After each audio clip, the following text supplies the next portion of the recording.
तो देखिए आज आप फिजिक्स और केमिस्ट्री कर लेकर आए। ये पार्ट 6 वीडियो ये आपका पार्ट 6 ये पार्ट 6 पार्ट 5 तक हम देख चुके थे। चलिए इसको कंटिन्यू करते हैं। पार्ट 6 ये पार्ट 5 में जो था यहाँ तक ये 100 क्वेश्चन डोपिंग हो गया था। पार्ट 5 में डोपिंग हो गया था। तो इसके आगे 101 में क्या है, समांगी विलयन। तो चलिए इसको देखते हैं। समांगी विलयन, जब विलायक में विलय एवं विलायक का संघटन, जब विलयन में से कोई विलयन होता है ना, घोल चीनी और पानी को अगर मिश्रित कर दें तो ही विलयन बन जाता है। तो जब विलयन में विलय एवं विलायक का संघटन प्रत्येक भागों में एक ही समान होता है। समझ गया? जब विलयन में विलय एवं विलायक का संघटन प्रत्येक भागों में एक समान हो, अर्थात प्रत्येक अवयव का वितरण पूर्ण हो, समांगी विलयन कहते हैं। ठीक है। जब विलयन में विलय एवं विलायक का संघटन प्रत्येक भागों में समान होता है, समांगी विलयन कहलाता है। इतना ही लिख सकते हैं। देखिए ये आपको लिखेंगे, सिर्फ 2 नंबर में पूछेगा, जरूरी नहीं आप लिखें, सिर्फ देखिए कहाँ तक लिखिए। जब विलयन में विलय एवं विलायक का संघटन प्रत्येक भागों में समान होता है, समांगी विलयन कहलाता है। ठीक है। ध्यान सुनिए। जब विलयन में विलय एवं विलायक का संघटन प्रत्येक भागों में समान होता है, समांगी विलयन कहते हैं। देखिए दूसरा है विसरण। तो विसरण की प्रक्रिया में विभिन्न पदार्थों के अणु आपस में स्वतंत्र रूप से मिलते हैं। विसरण की प्रक्रिया में विभिन्न पदार्थों के अणु आपस में स्वतंत्र रूप से मिलते हैं और इसके लिए अर्धपरागम झिल्ली की आवश्यकता नहीं पड़ती। जो अर्धपरागम झिल्ली होता है ना, उसका कोई जरूरी नहीं पड़ता है। समझ गए? फिर से समझिए विसरण। तो विसरण की प्रक्रिया में विभिन्न पदार्थों के अणु आपस में स्वतंत्र रूप से मिलते हैं और इसके लिए जो है अर्धपरागम झिल्ली से कोई जरूरी नहीं पड़ता, कोई आवश्यकता ही नहीं पड़ता। एक बार और। विसरण की प्रक्रिया में विभिन्न पदार्थों के अणु आपस में स्वतंत्र रूप से मिलते हैं, इसके लिए अर्धपरागम झिल्ली की आवश्यकता नहीं पड़ती है, जिसे विसरण कहते हैं। ये देखिए VVI है, ये VVI नेक्स्ट ईयर शायद पूछा था। ये जो आइसोटोनिक विलयन था, देखिए बहुत ठीक क्वेश्चन। ठीक है। देखिए वे दो विलयन जो अर्धपरागम झिल्ली से पार होने पर विलाय के वहाव को नहीं होने देता है। कितना सिंपल है। तो कोई 2 विलयन होगा, तो जब वे 2 विलयन जो अर्धपरागम झिल्ली होता है ना, तो वे 2 विलयन जो अर्धपरागम झिल्ली से पार होने पर से अर्धपरागम झिल्ली से पार होगा, जब पार हुआ हो जाएगा तो वो जो विलायक होता है ना, विलायक के वहाविक नहीं होने देता है, तो इसे आइसोटोनिक विलयन कहते हैं। समझ गए? वे 2 विलयन जो अर्धपरागम झिल्ली से पार होने पर विलायक के वहाव को नहीं होने देता, जिसे आइसोटोनिक विलयन कहते हैं। देखिए 104 है, मानक इलेक्ट्रोड विभव क्या है। देखिए मानक इलेक्ट्रोड विभव का निर्धारण मानक अवस्था में किया जाता है। मानक इलेक्ट्रोड विभव का निर्धारण मानक अवस्था में किया जाता है। मानक अवस्था का सांद्रण 1 मोल होना चाहिए। ये जरूर फिक्स से देखिए, इलेक्ट्रोड विभव का निर्धारण मानक अवस्था में किया जाता है और मानक अवस्था जो है वो कम से कम तो 1 मोल, सांद्रण जो उसका है 1 मोल होना चाहिए। और ताप जो है, देखिए 1 मोल याद रखिएगा, 1 मोल सांद्रण ये, और ताप 298 केल्विन। क्या? तो 1 मोल ताप, 1 मोल जो है सांद्रण और 298 केल्विन ताप होना अति आवश्यक है। तभी इसको जो कुछ डिनोट, मतलब इसको जो है ना ई नोट से सूचित किया जाता है। ठीक है। इसी को रिकैप कर लेते हैं।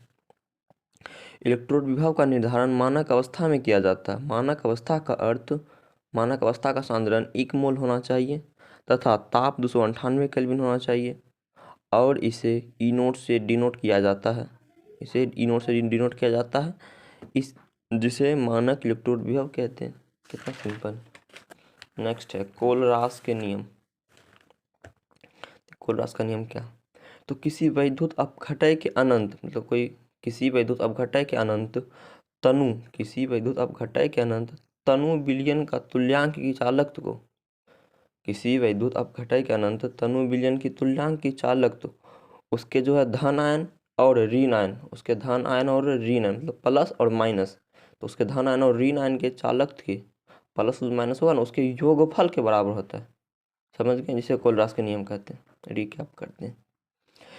किसी वैद्युत अपघटय के अनंत तनु विलयन का तुल्यांक की चालकत्व उसके धन आयन और ऋण आयन के चालकत्व को योगफल के बराबर होता है, जिसे कोलरास का नियम कहते हैं। फिर से, किसी वैद्युत अपघटय के अनंत तनु विलयन का तुल्यांक की चालकत्व को उसके धन आयन और ऋण आयन के चालकत्व के योगफल के बराबर होता है, जिसे कोलरास का नियम कहते हैं। नेक्स्ट है संक्रियन ऊर्जा। देखिए क्या है, तो देहलीय ऊर्जा तथा अणुओं की समान अवस्था में देहलीय ऊर्जा होता है। देहलीय ऊर्जा, अर्धायु, संक्रियन, ये सब आप पढ़े होंगे। ये सब तो कोटि अभिक्रिया की कोटि में बल, रासायनिक बल गतिकी में। देखिए, देहलीय ऊर्जा तथा अणुओं की समान अवस्था में ऊर्जा के अंतर को संक्रियन ऊर्जा कहते हैं। कितना सिंपल है, 2 नंबर का क्वेश्चन आएगा। संक्रियन ऊर्जा, देहलीय ऊर्जा तथा अणुओं की समान अवस्था में ऊर्जा के अंतर को संक्रियन ऊर्जा कहते हैं। ठीक है, देहलीय ऊर्जा तथा अणुओं की समान अवस्था में ऊर्जा के अंतर को संक्रियन ऊर्जा कहते हैं। नेक्स्ट है अर्ध आयु। तो अभिक्रिया के ठीक आधा, जैसे कोई अभिक्रिया हो रहा है, तो अभिक्रिया तो कहा तुरंत, तो कोई भी अभिक्रिया मतलब कोई सा अभिक्रिया होता है जो कि रिएक्शन करवाए और तुरंत पूर्ण हो जाए, लेकिन बहुत से ऐसे अभिक्रिया जो होता है वो उसको टाइम लगता है पूर्ण होने में। तो देखिए क्या कर रहा है, तो अभिक्रिया के ठीक आधा पूर्ण हो जाने में जितना समय लगता है उसे अभिक्रिया का अर्धायु कहते हैं। जैसे आधा पूर्ण होगा ना, जितना अंदर आधा में पूरा में लगेगा ओकरा अर्धायु बोलेंगे। फिर ये देखिए, ये भी आई क्वेश्चन, थ्रेशोल्ड ऊर्जा। समझिए ये क्या है।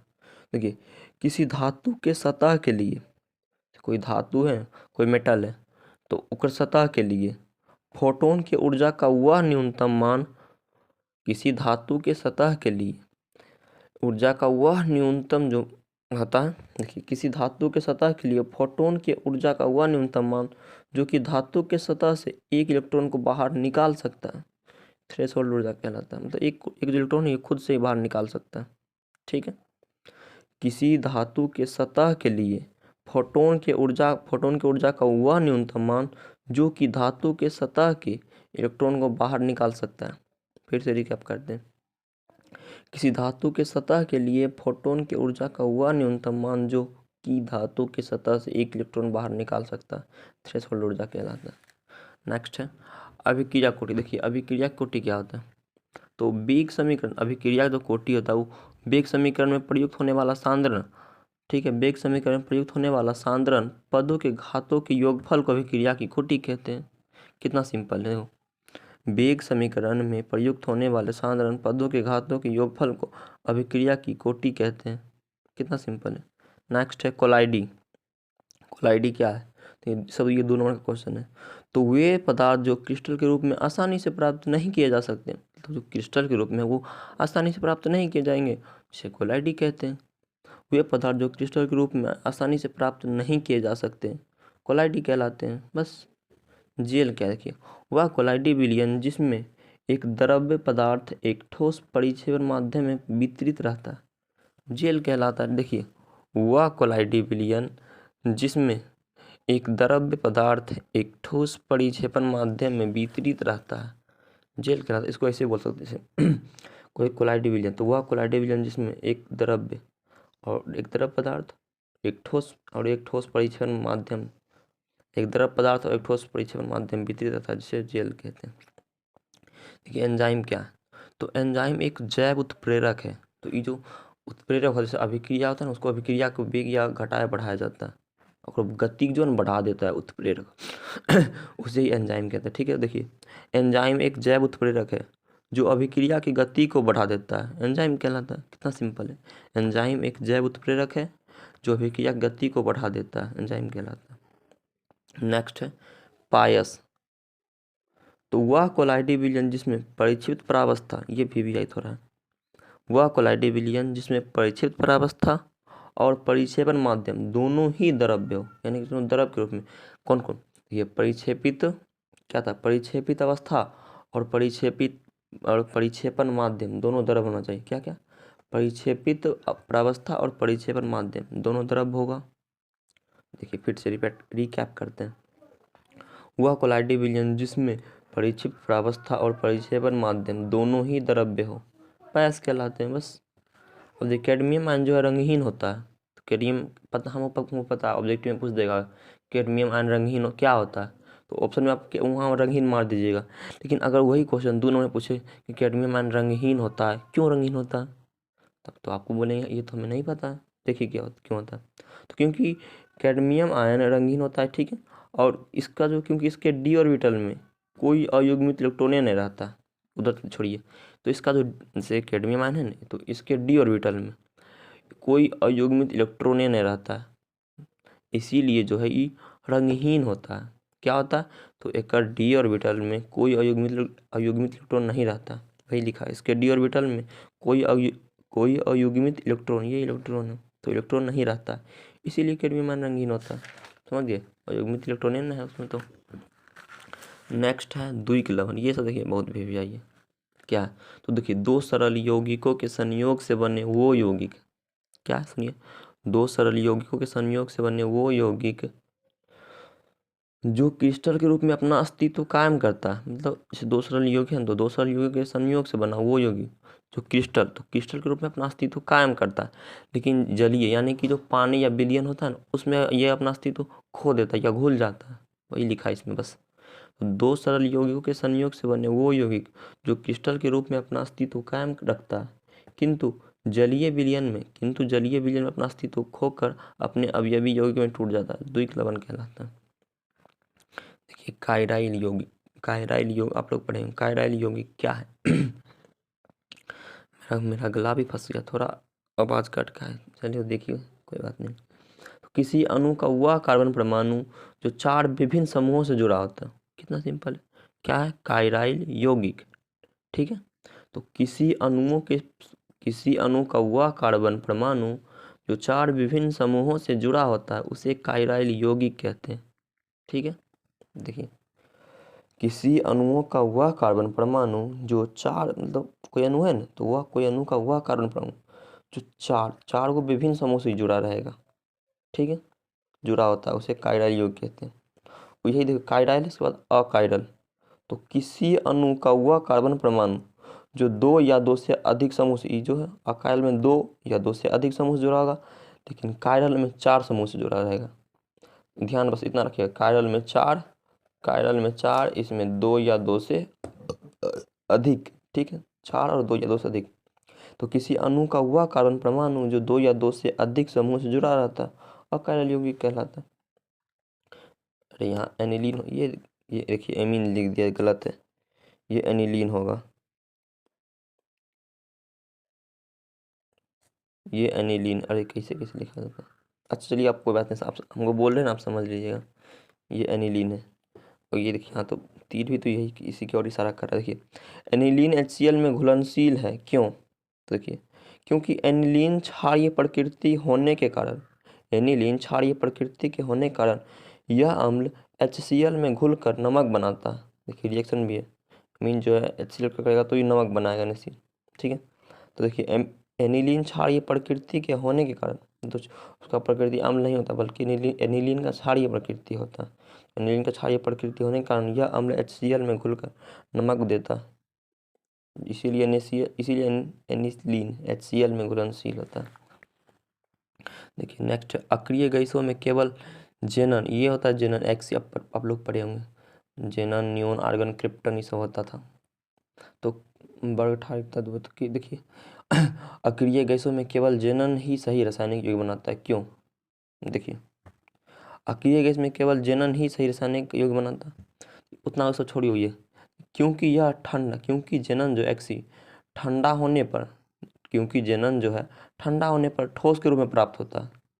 देखिए क्वेश्चन क्या कहा था, क्वेश्चन करा था कि अक्रिय गैस में, तो अक्रिय गैस होता है ना, हीलियम नियोन आर्गन क्रिप्टन जेनन ये सब होता है ना अक्रिय गैस, तो उसमें तो हीलियम का है बढ़िया से रिएक्शन करता है, नियोन का है करता है, आर्गन का करता है, क्रिप्टन का करता है, जेनन का करता है। तो देखिए यही लिखा है, तो अक्रिय गैस में केवल जेनन ही सही रासायनिक यौगिक बनाता है, क्यों, तो क्योंकि जेनन ठंडा होने पर ठोस के रूप में प्राप्त होता है जिसका द्रव्यमांक 46 डिग्री सेल्सियस होता है, क्योंकि जेनन ठंडा होने पर ठोस के रूप में प्राप्त होता है और जिसका द्रव्यमांक 46 डिग्री सेल्सियस होता है, इसीलिए अक्रिय गैस में जेनन ही सही रासायनिक यौगिक बनाता है। ये उतना भी नहीं। संक्रमण धातु परिवर्तनशील हो संयोजकता दर्शाता है। क्यों? देखिए, क्योंकि संक्रमण धातु परिवर्तनशील संयोजकता दर्शाते हैं और इनका D(n-1) d एवं ns ऑर्बिटल में के इलेक्ट्रॉन आबंध का निर्माण में योगदान करता है, इसलिए उतना ही नहीं खास। चल छोड़ो, ये भी है क्वेश्चन। देखिए, कमरे के तापक्रम पर H2O यानी पानी, तो कमरे के ताप पर H2O द्रव्य एवं H2S गैस अवस्था में पाया जाता है। क्यों? देखिए, तो कमरे के तापक्रम पर H2O द्रव्य एवं H2S गैस अवस्था में पाया जाता है, तो क्योंकि H2O के अणुओं के बीच अंतराण्विक हाइड्रोजन बंधन होता है। देखिए, कमरे के तापक्रम पर H2O द्रव्य लेकिन H2S गैस होता है, ऐसा क्या है? तो वही होता है। तो क्योंकि H2O के अणुओं के बीच अंतराण्विक हाइड्रोजन बंधन होता है, क्या होता है? H2O के अणुओं के बीच, H2O का अणुओं का, तो ओकर अणुओं के बीच हाइड्रोजन बंधन अंतरिक, क्योंकि H2O के अणुओं के बीच अंतराण्विक हाइड्रोजन होता है, जबकि H2S के अणुओं के बीच वांडर्स बल क्रियाशील होता है। ठीक है, क्योंकि H2O का अणुओं के बीच अंतराण्विक हाइड्रोजन होता है, जबकि H2S के अणुओं के बीच वांडर्स बल क्रियाशील रहता है, इसीलिए कमरे के तापक्रम H2O द्रव और H2S गैस होता है। ठीक है, नेक्स्ट है हाइड्रोजन फ्लोराइड। हाइड्रोजन आयोडाइड की तुलना में दुर्बल भस्म होता है, दुर्बल अम्ल है। क्यों? ये भी उतना कोई खास नहीं है, तो देख लीजिए बस।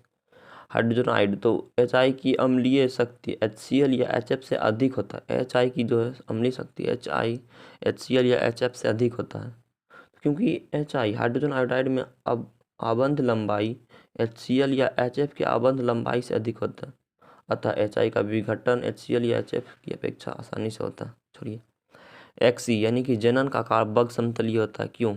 ठीक है, देखिए, जेनन फ्लोराइड का आकार XeF4 का आकार बग समतलीय होता है, क्योंकि इसमें Xe का प्रसंकरण अवस्था sp3d² होता है। क्योंकि इस पर संकरण, देखिए, जेनन का आकार बग समतलीय क्यों होता है? तो क्योंकि इसमें Xe का संकरण अवस्था sp3d² होता है। क्योंकि इसमें Xe जनन का संकरण अवस्था sp3d² होता है, इसीलिए जनन का आकार बग समतलीय होता है। देखिए, अल्डिहाइड तथा कीटोन के द्विध्रुव आघूर्ण उच्च होता है। क्यों? देखिए, आपको रुकिए, एक कुछ हम वीडियो एक से दो क्वेश्चन और करवाएंगे, खुद ऑफ कर देंगे कैमरा, टेंशन में मत लीजिए, ज़्यादा लंबा नहीं होने देंगे। ये प्रत्येक मिनट में प्रत्येक क्वेश्चन, एक क्वेश्चन करवा रहे हैं, 100 क्वेश्चन 121 क्वेश्चन 17 मिनट में हो गया। इससे ज़्यादा आपको क्या हो सकता है? और ये सभी VVI क्वेश्चन, ना कि हम फालतू वाला कोई क्वेश्चन उठाएं और आपको दे रहे हैं। ठीक है, देखिए, अल्डिहाइड तथा कीटोन का द्विध्रुव आघूर्ण उच्च होता है। क्यों? क्योंकि ध्रुवीय कार्बोनिल समूह की उपस्थिति के कारण अल्डिहाइड तथा कीटोन का द्विध्रुव आघूर्ण उच्च होता है, इसीलिए अल्डिहाइड तथा कीटोन का द्विध्रुव आघूर्ण उच्च होता है। क्योंकि ध्रुवीय कार्बोनिल समूह की उपस्थिति के कारण अल्डिहाइड तथा कीटोन का द्विध्रुव आघूर्ण उच्च होता है। अल्डिहाइड तथा कीटोन का द्विध्रुव आघूर्ण उच्च होता है। क्यों? तो ध्रुवीय क्यों होता है? तो क्योंकि ध्रुवीय कार्बोनिल समूह की उपस्थिति के कारण अल्डिहाइड तथा कीटोन का द्विध्रुव आघूर्ण उच्च होता है। बस। एसीटोन जल में अत्यधिक विलय है लेकिन एसीटोफिनोन नहीं। उतना ही VVI क्वेश्चन नहीं, हम बता देते हैं। तो जो क्वेश्चन VVI रहेगा वो हम खुद ही बता देते हैं, आपको टेंशन मत लीजिए। तो एसीटोफिनोन जल में एसीटोन से कम विलय होता है, क्योंकि इसमें उच्च हाइड्रोकार्बन भाग होता है। एसीटोफिनोन जल में एसीटोन से कम विलय होता है। एसीटोफिनोन जल में एसीटोन से कम विलय होता है, क्योंकि इसमें उच्च हाइड्रोकार्बन भाग होता है। देखिए, ये क्वेश्चन बहुत VVI, तीनों क्वेश्चन बहुत VVI। जिंक, कैडमियम और पारा तत्वों का क्वथनांक गलनांक कम होता है। क्यों? देखिए, जिंक, कैडमियम और पारा तत्वों में d ऑर्बिटल में उपस्थित इलेक्ट्रॉन युग्मित होते हैं। क्योंकि जिंक, कैडमियम और पारा तत्वों में d ऑर्बिटल में उपस्थित इलेक्ट्रॉन युग्मित होता है, अतः धात्विक आबंध दुर्बल होता है, इसीलिए गलनांक व क्वथनांक कम होता है। देखिए, जिंक, कैडमियम और पारा तत्वों में d ऑर्बिटल में उपस्थित इलेक्ट्रॉन युग्मित होते हैं, अतः धात्विक आबंध दुर्बल होता है, इसीलिए गलनांक व क्वथनांक कम होता है। ठीक है, जिंक, कैडमियम और पारा तत्वों में डी ऑर्बिटल में उपस्थित इलेक्ट्रॉन युग्मित होता है, अतः धात्विक आबंध दुर्बल होता है। इसीलिए गलनांक का क्वथनांक कम होता है। जो डी ऑर्बिटल जो है उपस्थित इलेक्ट्रॉन युग्मित होता है, अयुग्मित नहीं बल्कि युग्मित होता है। ठीक। परावैद्युत सामर्थ्य क्या है? देखिए किसी परावैद्युत, इसमें से आपको ये सबसे इम्पोर्टेंट है, ये आपको याद रखना होगा। 3 गुण, देखिए ध्यान से देखिए, 3 गुना 10⁻6 वोल्ट पर मीटर। ठीक है, ये बाकी लिखा है तो आप बता देते हैं। तो किसी परावैद्युत पदार्थ का परावैद्युत सामर्थ्य विद्युत क्षेत्र की प्रबलता का उच्चतम मान होता है। ठीक है, समान दाब पर शुष्क वायु का परावैद्युत सामर्थ्य लगभग 3 × 10⁻6 वोल्ट पर मीटर होता है। ये देखिए आविष्कार संरक्षण सिद्धांत, देखिए ये कितना सिंपल, ये तो 2 मार्क्स में पूछ देगा और इसका नियम भी पूछ देगा लिखने के लिए। ठीक है, तो किसी निकाय के भीतर का कुल आवेश स्थिर होता है, जिसे आवेश का संरक्षण सिद्धांत कहते हैं।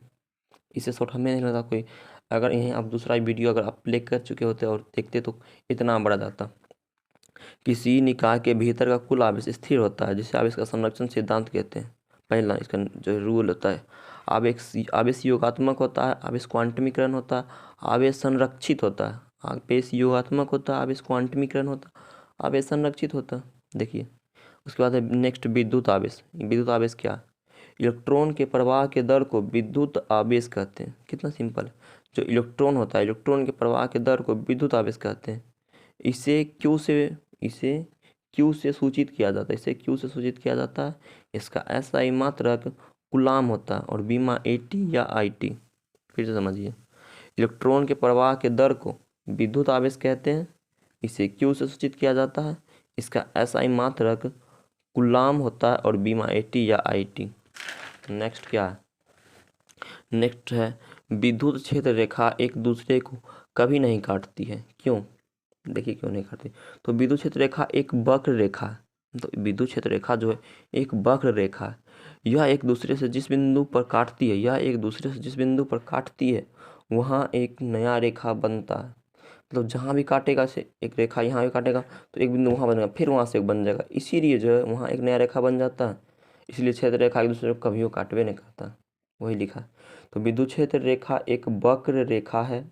यह एक दूसरे से जिस बिंदु पर काटती है वहाँ एक नया रेखा बनता है, इसीलिए क्षेत्र रेखा एक दूसरे को कभी नहीं काटती। देखिए ये बहुत बड़ा, ये सेंटर एग्जाम में भी आया था। आवेश का क्वांटमीकरण क्या है? जब दो आवेशों को प्रस्थानांतरित किया जाता है, दो आवेश प्लस या और माइनस, धन आवेश और ऋण आवेश, जब दो आवेशों को प्रस्थानांतरित किया जाता है तो पहले वाला आवेश का इलेक्ट्रॉन दूसरे में, देखिए पहले वाला आवेश का इलेक्ट्रॉन दूसरे में तथा दूसरे वाला मतलब पहले वाला दूसरा में और दूसरा वाला पहले, पहला से दूसरा और दूसरा से पहला। ठीक है, तो दो आवेशों को परस्पर स्थानांतरित किया जाता है तो पहले वाला आवेश का इलेक्ट्रॉन दूसरे आवेश में और दूसरे आवेश का इलेक्ट्रॉन पहले आवेश में चला जाता है, तो इससे आवेश का क्वांटमीकरण कहते हैं। देखिए कुल्लम का नियम हो सकता है पूछ दे, या कुल्लम का सीमा है, दोनों से कुछ भी पूछ सकता है। तो देखिए कुल्लम का नियम पूछेगा। कुल्लम बल विद्युत बल होता है, इसका सीमाएं होता है। देखिए ठीक है, कुल्लम बल विद्युत बल होता है, कुल्लम बल केंद्रीय बल होता है, यह अन्योन्य प्रेरण व्यक्त करता है। कुल्लम बल विद्युत बल होता है, कुल्लम बल केंद्रीय बल होता है, यह अन्योन्य प्रेरण व्यक्त करता है। देखिए ये भी थोड़ा, ये ऑब्जेक्टिव के लिए। मुक्त आकाश की विद्युतशीलता का एसआई मात्रक फैराड प्रति मीटर एवं बीमा ml, इसको ऐसे याद करिए, माल्टा हो गया और 1242, अब 12 में माइनस माइनस याद हो गया, माल्टा 1242। ठीक है, मुक्त आकाश की विद्युतशीलता का ऐसा मात्रक फैराड प्रति मीटर एवं बीमा माल्टा 1242। ठीक है, माइनस बस 2 लग जाएगा। देखिए ये थ्योरी होता है, ये सबको आपको पहले ही हम दे चुके हैं। सरल सूक्ष्मदर्शी की आवर्धन क्षमता, उसके बाद देखिए संयुक्त सूक्ष्मदर्शी की आवर्धन क्षमता, ये सब यहाँ तक हुआ था। आप लोग पहले जुड़े होंगे, देखे होंगे। देखिए ये भी क्वेश्चन है, वायुमंडल विद्युत राशि नहीं होता है, क्यों? तो क्योंकि वायुमंडल में मुख्यतः नाइट्रोजन तथा ऑक्सीजन गैस होता है। वायुमंडल में मुख्यतः जो है नाइट्रोजन और ऑक्सीजन, नाइट्रोजन 78% नाइट्रोजन होता है और 21% ऑक्सीजन होता है। कितना होता है नाइट्रोजन? देखिए नाइट्रोजन होता है 78%, ये नाइट्रोजन, और ऑक्सीजन होता है 21%। स्थिति, यानी कि सबसे ज़्यादा तो नाइट्रोजन है ना और ऑक्सीजन है। तो वायुमंडल में मुख्यतः नाइट्रोजन तथा ऑक्सीजन गैस होता है। और सूर्य के किरण में यौगिक कण तथा धूल कण होता है। जो सूर्य किरण आता है तो उसमें यौगिक कण और धूल कण होता है। सूर्य के किरण में यौगिक कण तथा धूल कण होता है तथा सूर्य के किरण यौगिक कण तथा धूल कणों से टकराकर, तो सूर्य का किरण जो है यौगिक कण तथा धूल कणों से टकराकर इन्हें आयनीकृत कर देता है। तो सूर्य के किरण यौगिक कणों तथा धूल कणों से टकराकर इन्हें आयनीकृत कर देता है, अतः वायुमंडल विद्युत उदासीन नहीं होता। देखिए, एक बांडे ग्राफ जनता अगर 5 नंबर में पूछे तो वो यहाँ तक और यहाँ तक पूरा बनेगा, लेकिन अगर 2 नंबर में पूछ दे तो यहीं लिख दीजिएगा। ठीक है, ऑब्जेक्टिव में 1 नंबर में पूछता है बांडे ग्राफ, 2 नंबर में इस प्रकार से पूछेगा, 5 नंबर में भी पूछता है। देखिए, बांडे ग्राफ जनरेटर एक ऐसी युक्ति है जिसके द्वारा कई लाख के वोल्ट के विभवांतर प्रवाहित किए जाते हैं। वान-डे ग्राफ जनरेटर एक ऐसी युक्ति है जिसके द्वारा कई लाख वोल्ट के विभवांतर प्रवाहित किया जाता है। देखिए, नेक्स्ट है विद्युत अनुनाद क्या है। किसी निश्चित आवृत्ति पर किसी निश्चित आवृत्ति पर धारा आयाम के महत्तम मान की घटना को विद्युत अनुनाद कहते हैं। विद्युत छूट गया, विद्युत अनुनाद कहते हैं। ठीक है, क्या था, किसी निश्चित आवृत्ति पर, मतलब कोई निश्चित आवृत्ति, अनिश्चित नहीं बल्कि निश्चित, तो किसी निश्चित आवृत्ति पर धारा आयाम के महत्तम होने की घटना को विद्युत अनुनाद कहते हैं। किसी निश्चित आवृत्ति पर धारा आयाम के महत्तम होने की घटना को विद्युत अनुनाद कहते हैं। ठीक है, विभव मापी के इस जो है 2 उपयोग आपको पूछ सकता है। ये सब वीवीआई क्वेश्चन होता है। क्वेश्चन छोटा होगा लेकिन आपको मार्क्स अच्छा दे जाएगा। किसी सेल का विद्युत वाहक बल की तुलना करना, किसी सेल की विद्युत वाहक बल की तुलना करना, सेल का आंतरिक प्रतिरोध ज्ञात करना। किसी सेल का विद्युत वाहक बल की तुलना करना, सेल का आंतरिक प्रतिरोध ज्ञात करना। देखिए, नेक्स्ट है प्रतिघात क्या है। तो किसी संधारित्र द्वारा परिपथ में धारा का प्रवाह विपरीत आरोपित प्रभाव अवरोध प्रतिघात कहलाता है। अवरोध को प्रतिघात कर, किसी संधारित्र द्वारा परिपथ में धारा के प्रवाह विपरीत में आरोपित प्रभावी अवरोध को प्रतिघात कहते हैं। क्या कहलाता है प्रतिघात? क्या, किसी संधारित्र द्वारा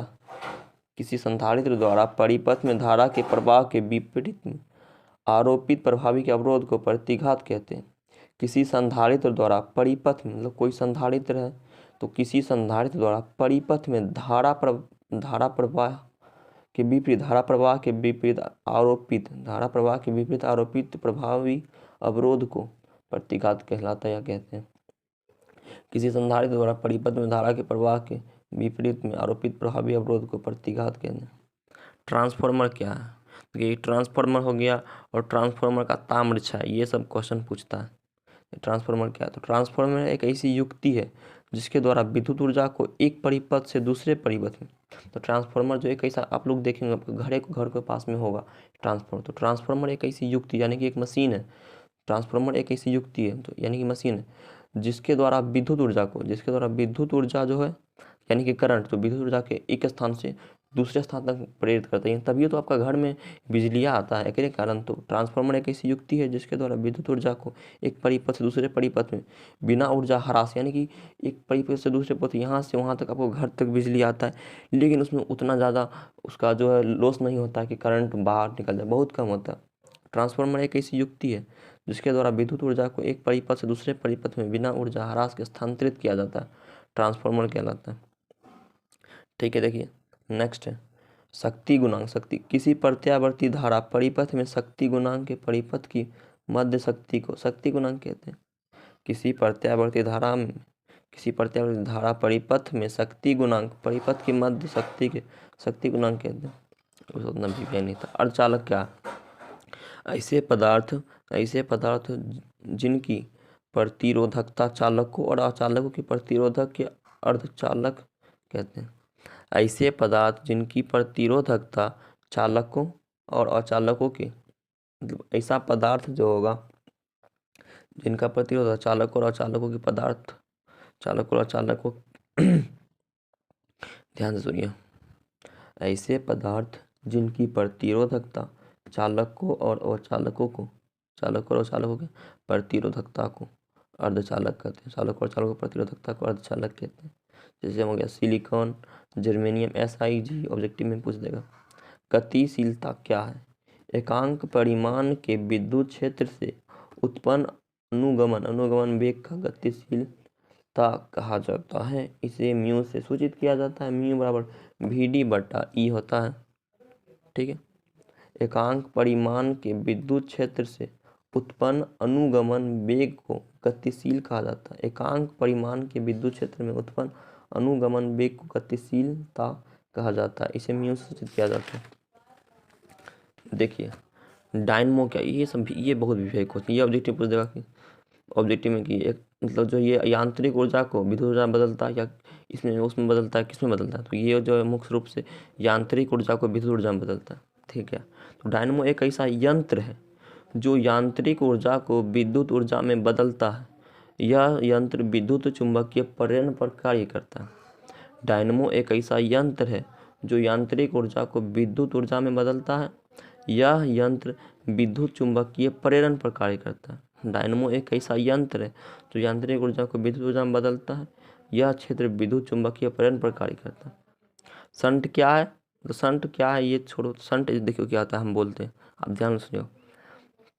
तो शंट जो होता है गैल्वेनोमीटर को प्रबल धारा से बचाने के लिए उसके समांतर क्रम में काफ़ी कम प्रतिरोध वाला तार जोड़ दिया जाता है, जिससे कि धारा का बड़ा भाग तार से होकर गुजर जाता है और शंट जो क्षतिग्रस्त होने से बच जाता है। वही जो तार होता है ना, उसी को बोलते हैं शंट। ठीक है। तो इसका सिर्फ उपयोग पूछा था, हमको उतना ज़्यादा जाने की जरूरी नहीं है।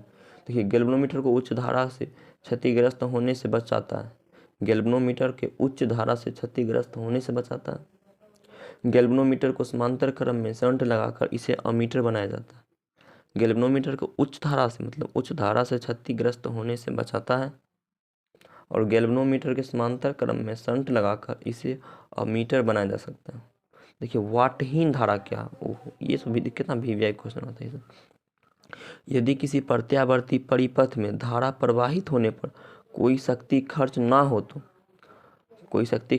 तो परिपथ की धारा को वाटहीन धारा कहते हैं। यदि किसी प्रत्यावर्ती परिपथ में धारा प्रवाहित होने पर प्रत्यावर्ती परिपथ में जो अगर धारा प्रवाहित होने पर प्रत्यावर्ती परिपथ इसमें धारा प्रवाहित हो रहा है, इसी से धारा प्रवाहित हो रहा है, उसके बाद कोई शक्ति खर्चे ना होता है तो परिपथ की धारा को वाटहीन धारा कहते हैं। रिकैप कर लेते हैं। यदि किसी प्रत्यावर्ती परिपथ में धारा प्रवाहित होने पर कोई शक्ति खर्च ना हो तो परिपथ की धारा को वाटहीन धारा कहते हैं। देखिए प्रतिघात क्या, तो प्रत्यावर्ती धारा परिपथ में L परिपथ एवं C परिपथ के प्रतिरोध को प्रतिघात कहते हैं। प्रत्यावर्ती धारा परिपथ में L परिपथ एवं C परिपथ के प्रतिरोध को प्रतिघात कहते हैं। प्रत्यावर्ती धारा परिपथ में L परिपथ एवं C परिपथ में प्रतिरोध के प्रतिघात कहते हैं। उसके बाद प्रतिबाधा क्या है, तो प्रत्यावर्ती धारा परिपथ के LR परिपथ, CR परिपथ एवं LCR के प्रतिरोध के प्रतिबाध कहते हैं। ठीक है। प्रत्यावर्ती धारा परिपथ के LR परिपथ, CR परिपथ एवं LCR के प्रतिरोध के प्रतिबाधा कहते हैं। प्रतिबाधा क्या है, प्रत्यावर्ती धारा के परिपथ के LR परिपथ, CR परिपथ और LCR परिपथ के प्रतिरोध को प्रतिबाधा कहते हैं। देखिए इसी तरह से आपको ये 35 क्वेश्चन का 100 क्वेश्चन पहले था, पार्ट 6 ये है, तो पार्ट 6 में 135 तक हुआ है। नेक्स्ट मिलते हैं पार्ट 7 में, मिलते हैं फिर से नए इसके आगे से लेकर। ठीक है। इसके आगे एक ट्रिक है, वो ट्रिक देंगे पार्ट 7 में। चलिए जय हिंद, जय भारत।